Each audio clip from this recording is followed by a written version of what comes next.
So I've been thinking about this for more than a decade, since before Bitcoin. And yeah, it's scary. You know, we don't want to see, you know, Justin Bieber or people like that having bad things happen to them.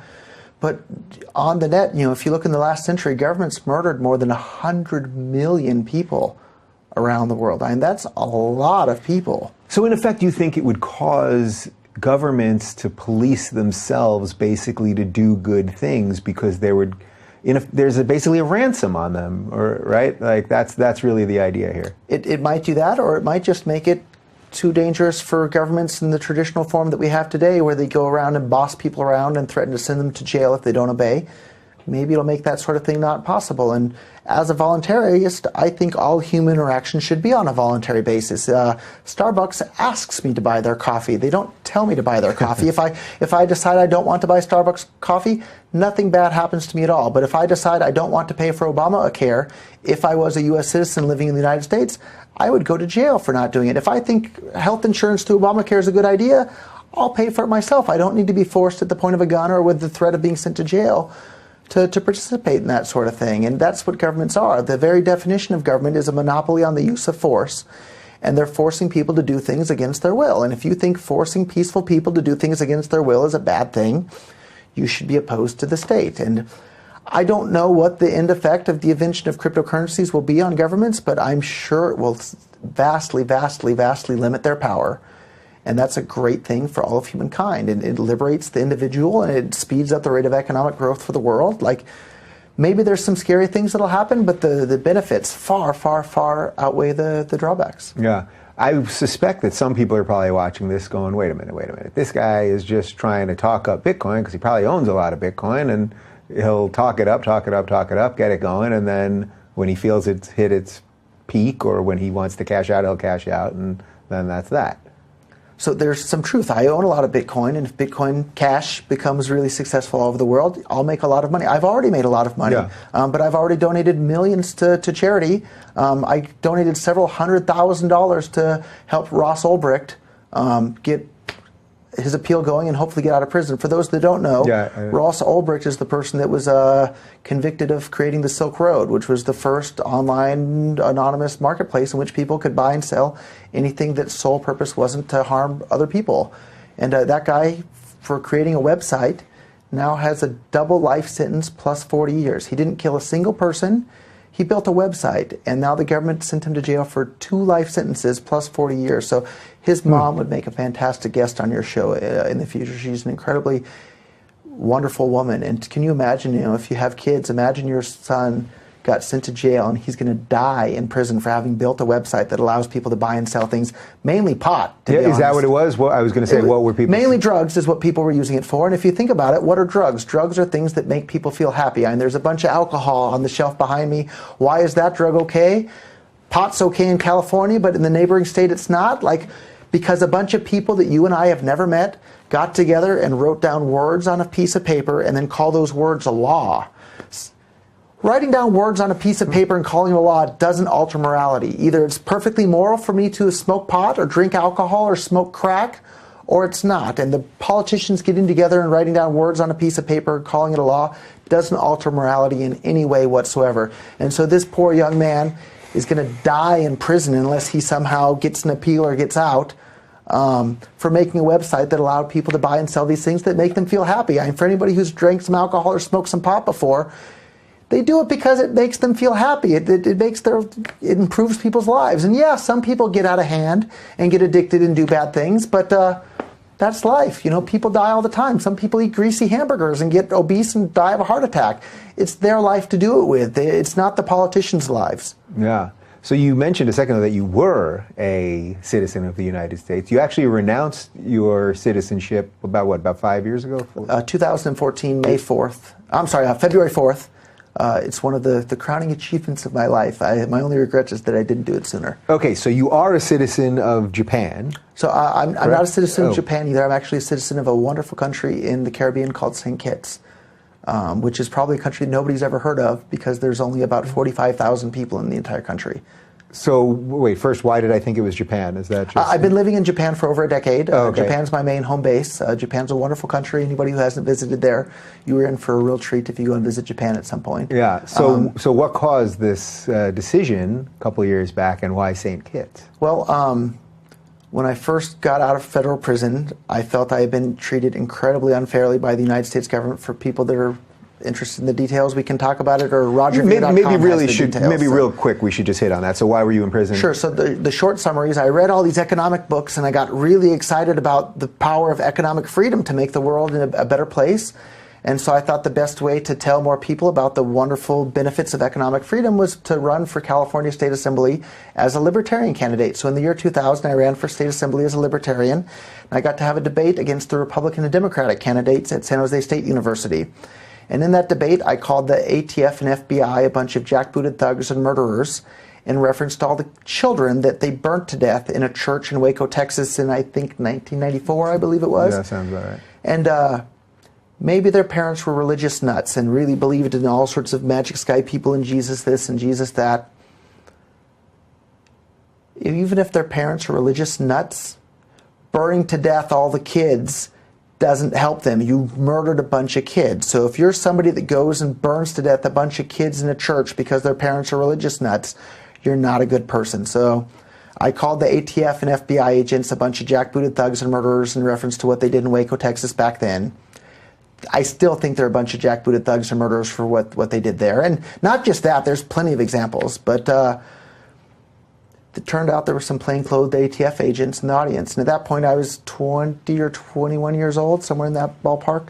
And I had already had some success in business. And they really didn't like the things that this young man was saying. And so they started looking into me and figuring out, well, how can we prosecute this guy? And so at the time, I was selling computer components on eBay. And I was also selling a product called a Pest Control Report 2000 on eBay, which is basically a firecracker used by farmers to scare birds out of the cornfield. And today that sounds a bit crazy to sell firecrackers on eBay. This was, in 1999 or so. Right. This was back when eBay had a guns and ammo section. And you could buy AR-15s and shotguns and ammunition. And they had a fireworks section, and it wasn't a big deal to be selling those sorts of things. So I was selling them on eBay. For those that are familiar with Cabela's Sporting Goods catalog, they were selling the exact same product in their catalog. Anybody could order them. They'd ship them to you in the mail. This was before 9/11, so it wasn't a big deal back then. I wound up being the only person in the entire nation to be prosecuted for selling those without a permit. Even while I was in prison, other companies were still selling the exact same product without a permit. Eventually, the manufacturer and the other resellers were all asked to stop selling them. None of them went to prison. None of them had to pay a fine. None of them had any problem whatsoever. I was the only person in the entire nation to go to prison or have any problem for selling them. So I did 10 months in federal prison, had 3 months of federal probation. The day I was allowed to leave the country, I left the country. I looked into renouncing my citizenship at that time. Unfortunately, it's very expensive to get citizenship somewhere else, and it's extra difficult if you're a felon in the United States to get citizenship somewhere else. So I looked into it at the time. It's a lot of money, a lot of work. Didn't have as much money then. So I decided, I guess it's good enough to just live outside of the U.S. Needed to pick a country, wasn't sure where to go. I had one Japanese girlfriend before in the United States, and it was a good experience. So I figured there were more to be had in Japan. But if I had had a Russian girlfriend, I would have wound up in Russia. Or if a Brazilian, it would have been Brazil. It was just kind of by chance that it was Japan. Mm-hmm. But here I am more than a decade later, and very settled in, and speak fluent Japanese at this point. I can give your next interview in Japanese if you'd like. Next time we'll do this in Japanese. Yeah. But why St. Kitts, though, ultimately? So St. Kitts is one of the few countries in the world where you can get citizenship very quickly by investing in real estate. So I bought some real estate in St. Kitts, visited the island in person. I love St. Kitts. St. Kitts is a gorgeous place. The low all year is maybe 72 degrees, and the high is maybe 80, 85 degrees, not very humid, wonderful weather all year round. So I've been spending every single winter there. I think this winter will be my 4th or 5th year there. I'm headed there after LA. So it's a great place, and go if you're looking for a holiday place, go to St. Kitts. I really recommend it. Yeah, now you're on the board of tourism there too, apparently. I'm happy to come and say hello. It's a small place in St. Kitts. So. Now I can obviously understand after hearing your story, which I had read about obviously beforehand. I can understand your frustrations, of course, with the government and all sorts of things, and that they singled out one person who all that. What was it like, actually, that moment when I assume you have to sign a couple documents, and what do? You slap a guy high five at the end, or like, what was that actual moment like? That's a great story, too. So I had to go to the U.S. Embassy in Barbados, and I can't remember the name of the clerk there, but if he happens to see the interview, like, thank you for being such a good sport and having a good sense of humor with all this. So I went up to and you have to have an interview in order to renounce your citizenship. And one thing that really surprised me, and I didn't know this, is you're not telling them that you want to stop being an American. You're asking for their permission to stop being an American. And I asked the guy at the window, I said, have you ever seen somebody be denied the ability to stop being an American? He said, oh yeah, it happens all the time. Really? Which really was stunning to me. I would have thought that if you don't want to be an American anymore, it should be up to you. But no, our masters in Washington, D.C. decide if they're going to allow you to stop being an American. But this clerk at the window, when I came up and I gave my bundle of paperwork, there was a fee. The fee is even higher now. Now the fee is $2,000 something. When I renounced, I think it was $440. And he asked me, he said, do you want to pay with cash, credit card, or BitCoin? And I had the same look on my face that you just did now. I said, what? I said, how would you know that I would be interested in paying in Bitcoin? He said, oh, we know all about you. We've Googled you. And I said, well, can I actually pay in Bitcoin? He goes, no, I was just kidding. So basically, you had to fill out. They knew you were coming, right? You have to make an appointment Okay, online. So he was just messing with you, kind of. Yeah, he had a good sense of humor about it, though. And then, so you have the initial interview, and he cautions you. He says, he warns you. He says, and I think that the draft is the moral equivalent of kidnapping and slavery, and war is mass murder. I think taxation is theft. I'm a voluntarist. I don't believe in government. And he told me, he said, I have to caution you, if you stop being a U.S. citizen, you won't be allowed to serve in the armed forces. I thought, I'm probably okay with that. He said, and I have to warn you that, and so I've been a felon for 15 years now, something more than 15 years. So as a felon, you're not even allowed to vote anyhow. And I philosophically, I'm not really interested in voting at this point. And even back then, I wasn't really interested in voting. But he told me, he said, if you renounce your U.S. citizenship, you won't be allowed to vote. Man, he was just throwing you all the eggs, huh? And then another one. So at the time, I don't know, I was 34-ish, I think. He said, if you renounce your U.S. citizenship, you won't be allowed to collect Social Security. And I'm pretty sure that's not going to be around by the time I'm old enough to retire also. So this was like a real breakup situation. Yeah. They were pulling out all the stops. And he has this script that he has to caution me. And I think there might have been one more thing, but all of those were like, instead of like, oh my God, what was I thinking? It was like, hooray, I can't wait to be free of Social Security and all of this stuff. So, it's not a decision that people take lightly either. It's a big step in life, but they make you have a 1 week cooling off period. So he cautioned me of all those things, and then had to hang around for another week on the island where I don't know anybody, and then went back a week later and signed the paperwork and this and that, and I was free. So, and that's it. Yeah, that's it. And you did it. So now you're a felon without U.S. citizenship. Yeah, and so every single time I come into the country now, I get sent to the secondary inspection. And there was another guy. Because is it on your? Well, no, you don't have a passport anymore. No, you have a St. Kitts passport now. Of course. But is there something on your St. Kitts passport? No, I get flagged in the U.S. system as watch out for this guy. And so another interesting thing, like anybody who's met me, I'm a pretty white collar kind of guy. But since my actual charge is dealing explosives without a license, and it's worth pointing out that the crime isn't dealing explosives, the crime is doing it without the license, without the permission slip. But that's automatically considered to be a violent felony. So I not only am I a felon, I'm a violent felon as well. And so when I used to have a buddy that would sell firecrackers out of his basement in high school. It was pretty common when we were probably in the 90s when we were in high school, I think. So, I get flagged on their computer, and they're like, oh, watch out for this guy. So they send me to the secondary inspection, and sometimes they're real uptight about it and they're watching me, and then other times they're like, what do you do? I said, I sold firecrackers on eBay, and they're like, oh, that.